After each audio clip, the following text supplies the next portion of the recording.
Jeg hedder Thomas. Jeg er lærer på Jordbrugs Uddannelsescenter i Aarhus. Nu vil vi bruge et stykke tid på lige at fortælle jer lidt om vores yndlingssteder her på skolen. Og så løber vi over til maskinerne! Woo! Og det er sådan en frisk maskinpark, hvor vi får lov til at køre med alle de her maskiner. Hej, jeg hedder Stine. Mit yndlingsspot det er vores store sandkasse, hvor vi får lov til at kaste lidt med sten og lægge nogle belægninger. Og vi har det skide sjovt, mens vi gør det. Hej alle sammen, jeg hedder Niklas. Jeg hedder Mustafa. Det her det er et af vores yndlingsspot inde i væksthuset. Der er altid noget godt at spise herinde. Og det er dejligt. Hej, mit navn er Nina, og det her det er vores yndlingsspot, fordi det kan være omkring dyrene. Hej, jeg hedder Nina.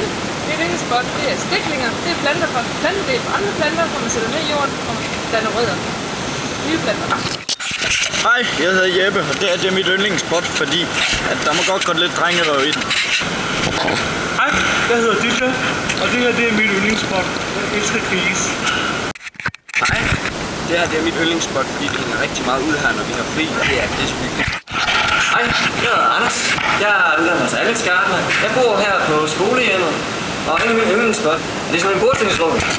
Det er simpelthen fantastisk at være hernede, så ellers er der også en plastiksal, der er også træningsrum, den volleyballbane, og det er godt vejr. Kom frisk.